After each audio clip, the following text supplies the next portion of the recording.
O artigo será de interesse para clientes em psicoterapia de longo prazo, estudantes que decidiram dedicar suas vidas à gestalt terapia e psicólogos clínicos iniciantes. Limites. A patologia borderline é caracterizada pela presença de limites difusos de personalidade, como resultado dos processos que ocorrem com a personalidade no trabalho psicoterapêutico. Os limites são completados ou restabelecidos. A sensação de uma pessoa com o surgimento de limites pessoais é semelhante à sensação de ter algo muito bonito, como um casaco de pele caro. Além do fato de que a realização dos limites é percebida como algo muito bonito, é também uma nova sensação de estar vestido. Uma pessoa com fronteiras difusas, permeáveis, borradas, sente-se nua, desprotegida, como se estivesse nua em um ambiente frio e com vento, ou como se estivesse em um cômodo com janelas sem vidros. E, a princípio, depois que a pessoa descobre a presença de limites, ou seja, a presença de roupas, um casaco, em contato com os outros, ela tenta desabotoar o casaco novamente,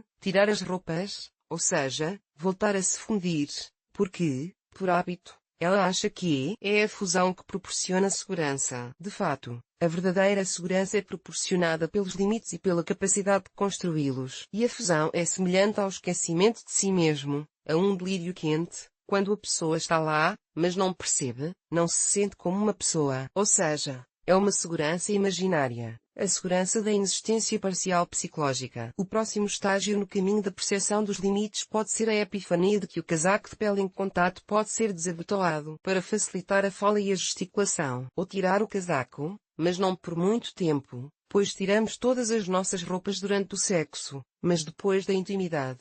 Sempre nos vestimos novamente. Uma pessoa com um senso de limites não expressado anda nua o tempo todo, tanto onde é habitual quanto onde não é habitual, não é decente, o que é como exibicionismo emocional, ou anda abotoada o tempo todo, o que é como sexo sem tirar o paletó. O primeiro é um sinal de dependência, que se manifesta na incapacidade de esconder qualquer coisa, ou seja, um estado de total abertura. A segunda é a contradependência, que se manifesta no medo de se abrir, de confiar, de se despir na frente de outra pessoa. Quando, no processo de psicoterapia, os limites são construídos, a pessoa pode descobrir repentinamente que uma enorme quantidade de energia foi gasta para calcular como suas palavras, ações e sentimentos se refletem na outra pessoa, a fim de criar táticas para manipulá-la para conseguir o que deseja. Devido ao fato de que havia muita frustração na vida do cliente borderline, ou seja, suas necessidades não estavam sendo atendidas satisfatoriamente pelo cuidador,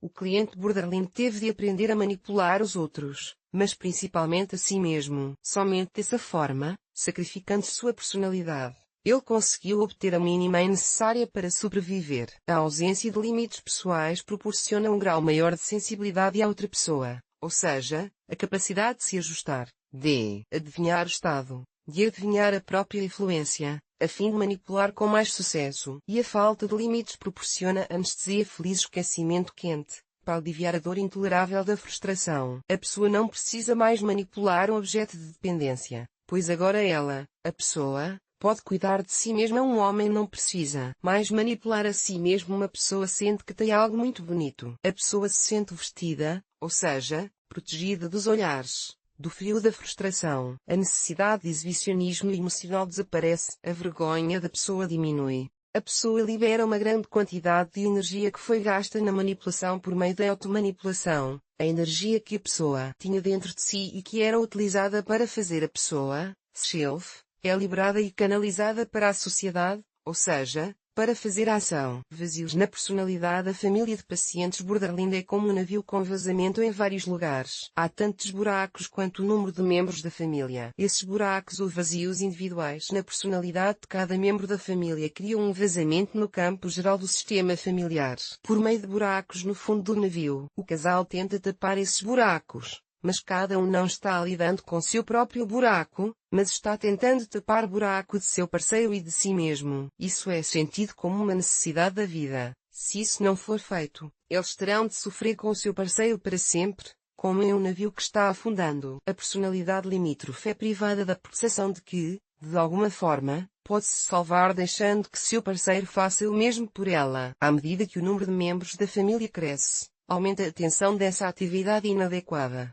fútil e exaustiva. O pânico e o caos aumentam à medida que o navio continua balançando descontroladamente para um lado ou para o outro e está prestes a afundar, sentindo desespero e fadiga, e para reduzir de alguma forma a tensão, a família extensa encontra uma segunda saída ao nomear um bode expiatório ou uma pessoa culpada, ou seja, alguém que possa tapar todos os vazamentos de uma só vez, pois o borderline não percebe seu buraco, o vazio em sua personalidade, mas atribui o problema a outra pessoa e tenta fazer algo a respeito. A busca por uma tábua de salvação na forma de um bode expiatório está ligada à presença de problemas insolúveis na família, que precisa urgentemente de ajuda, mas não sabem que ela pode consistir e onde procurá-la, além de seus próprios recursos intrafamiliares. Inconscientemente, cada membro da família está esperando que a salvação venha de fora, de outro membro da família, o que torna a situação desesperadora. A busca por um bode expiatório está ligada à esperança de que a fonte dos problemas seja finalmente encontrada,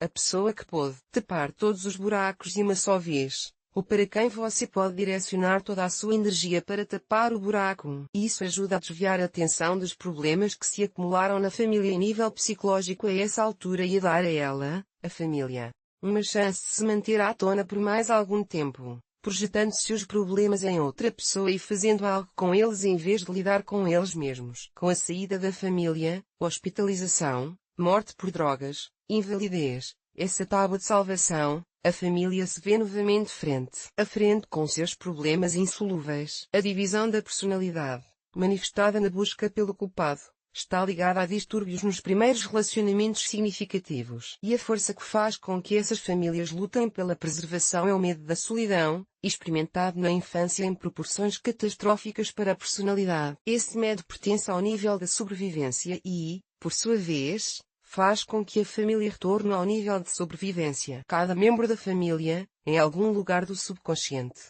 sente que está se afogando. Ele sente uma necessidade urgente de fazer algo para se salvar. É necessário se agarrar a algo ou a alguém para sobreviver. Mas, como você sabe, se deixar que uma pessoa que está se afogando se agarre a você, você afundará com ela. E, ao contrário, se, no processo de se salvar, você se agarrar a outra pessoa, você afogará. A percepção de que uma pessoa pode ser salva de forma independente requer uma longa psicoterapia ligada à conclusão da personalidade. O trabalho para mudar o cenário de vida. Eu sozinho não sobreviverei. Eu sozinho não conseguirei lidar com isso. Eu não me salvarei. Também requer um longo período de tempo. Sem a percepção do cenário patológico e sua subsequente mudança por cada membro da família, o sistema familiar, durante todo o tempo de sua existência, continua a viver de acordo com o cenário antigo, salvar uns aos outros, ou seja, refazer, tapar buracos nos outros. O que é realmente impossível, porque o buraco na personalidade só pode ser tapado pela própria pessoa,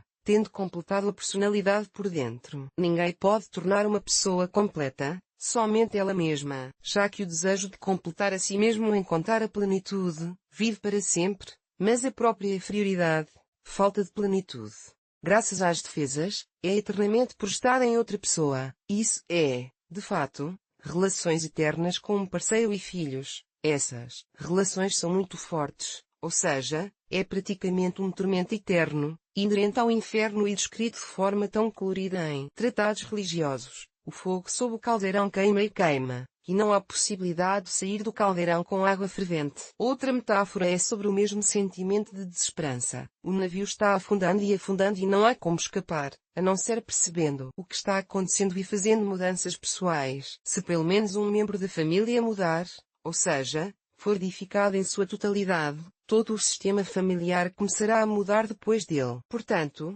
mesmo nas situações mais desesperadoras, há uma saída. Um bom objeto interno. Os clientes borderline geralmente não têm um interesse genuíno pela vida. Eles se caracterizam por uma desvalorização da vida e frequentemente se perguntam, para que serve tudo isso? Porque estou aqui? Externamente, eles vivem plenamente e podem até assumir responsabilidades, mas sempre como se estivessem sob coação, como se alguém os estivesse forçando a viver. As raízes disso estão na infância, no rompimento do relacionamento entre pais e filhos em um estágio muito precoce. Quando o relacionamento com o cuidador é satisfatório e o bebê é saudável, ele mama avidamente no peito e satisfaz sua fome com prazer. Antigamente, costumava-se dizer e ainda se diz que, se um bebê sobe leite com avidez, então está tudo bem com ele. Isso significa que ele sobreviverá, que é um sobrevivente. Quando o cuidado com a criança é insatisfatório, ela, em resposta, perde o interesse pelo seio. Se a segurança foi diretamente comprometida, ou se houve muitas frustrações, ou se as frustrações foram muito precoces e não adequadas à idade da criança para lidar com a frustração, isso pode levar a uma perda prematura da onipotência, um confronto prematuro com sua impotência e desamparo. Como resultado, a criança fica traumatizada, e a principal maneira de lidar com o trauma pode ser abandonar a necessidade de alimento em nível físico e seu análogo,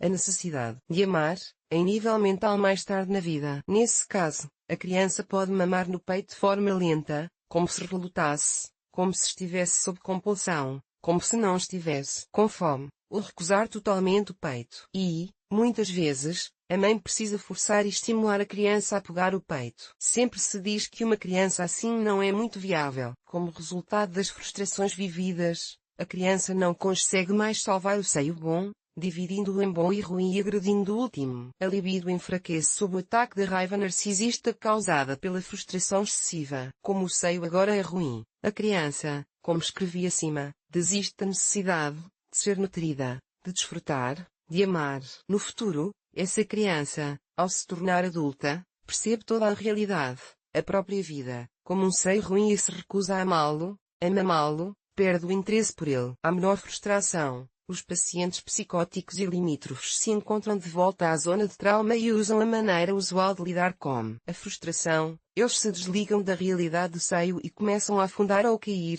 ou seja, retornam ao nível de existência pré-psíquica e corporal. Outra metáfora para esse processo poderia ser um navio com vazamentos, vazios na personalidade, buracos, que afunda com qualquer onda que o atinja. Ou como se a mãe soltasse as mãos da criança e ela caísse no nada, na inexistência. A inexistência pode ser física e psicológica. A morte psicológica como resultado do fracasso das tentativas de criar um vínculo adequado é a fusão, estado limítrofe. Quando parte das fronteiras ainda está construída, elas estão lá, mas difusas, ou a divisão completa, psicose. Depois que um paciente borderline, como resultado de uma terapia de longo prazo, completa sua personalidade em um relacionamento terapêutico com uma boa mãe, psicoterapeuta, preenchendo os vazios da personalidade, os pacientes frequentemente se associam a um quebra-cabeça que está sendo completado. Ele descobre uma fome e um desejo de sugar a vida como um bom seio. Às vezes, na fenomenologia interna desses clientes, ao término do tratamento,